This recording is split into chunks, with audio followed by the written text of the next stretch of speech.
Hi, my name is Taylor Friedrich, and this is my persuasive speech titled Slow Down Your Style. I've always loved shopping.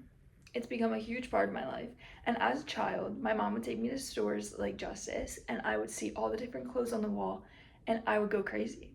Me and my sister would walk out with bags of clothing, and we would be so excited to try everything on. As I've shopped in my early adulthood, I've done some more research and learned the proper way to shop. So imagine buying a $10 shirt, wearing it 2 times, and then throwing it away, just to find out that that shirt used over 700 gallons of water to produce, and the person making it only earned $1 per day. Well, this is fast fashion. So today I'm going to tell you about how fast fashion exploits underpaid labor, causes excessive waste, and fuels overconsumption. First, I'm going to be discussing labor exploitation. According to a 2020 report from the Clean Clothes Campaign titled Breaking the Silence, many garment workers earned only $3 per day while working 60 hours per week. Not to mention that there is an immense amount of skill that goes into creating these clothes. This is not something that can just be taught immediately and you put your head down and you sew and you work.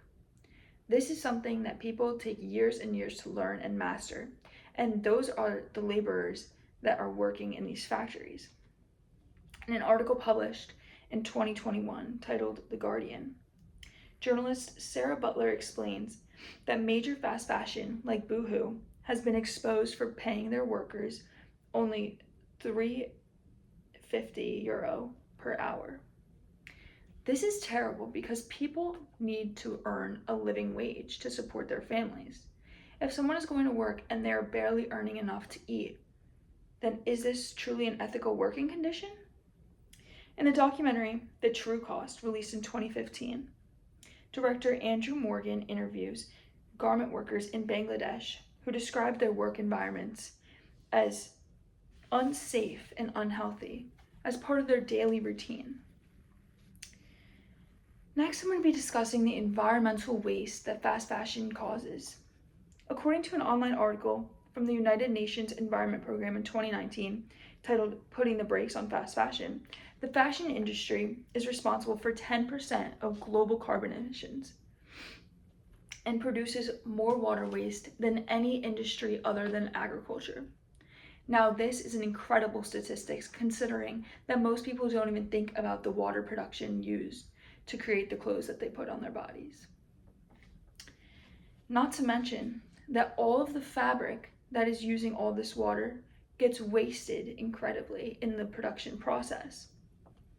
In her book, Fashionopolis, The Price of Fast Fashion and the Future of Clothes, author Dana Thomas explains that the textile dyeing process pollutes rivers all along China and India, which destroys their water supply. So now not only are we wasting the water to create the products, then wasting that fabric that is used from the water, now we are polluting the water. The Environmental Protection Agency reports that 11.3 million tons of textile waste went into landfills in 2018 alone. Fast fashion trends only increase this number. So the next time you see a TikTok or an Instagram reel saying that this is the new latest style or the new latest shirt, really think about how much you truly need that. Finally, we're going to get into overconsumption. A 2022 article in the online magazine Vox, titled How Shein Took Over the World by Terry Nguyen, explains that the rise of ultra-fast fashion companies encourages buying in bulk and creates more disposable clothing. Not only does this make more waste, but this also depletes the quality of your clothing. In a peer-reviewed article from the Journal of Consumer Culture, author Lucy Siegel argues that fast fashion has turned clothes into disposable items.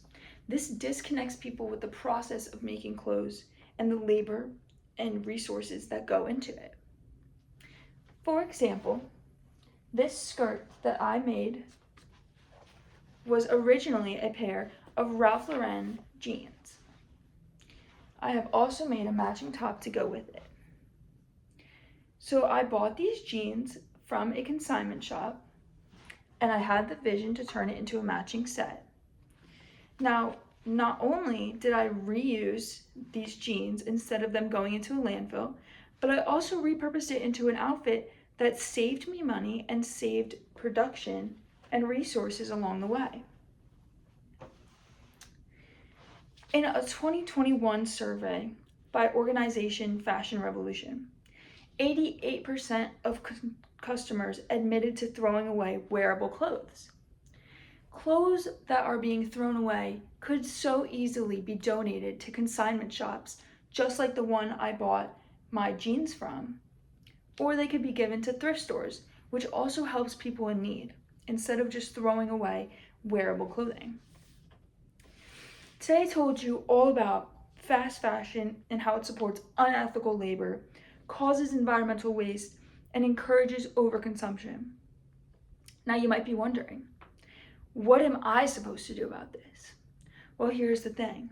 Each and every person has the choice of what they want to spend their money on. If you choose fast fashion companies that are giving you low quality clothing, then you're supporting unethical labor and pollution. If you decide to go to a consignment shop or a local business, you are at least supporting the people around you, and you are recycling and reusing these clothes. Also, if you have your ride or die brands, it is important to do some research. You can still support those fashion brands that are big names as long as you look into them and you really see where your clothes are coming from. It's just very important to be mindful overall of what you're supporting and do what you can to help the environment. Thank you so much for listening to my speech.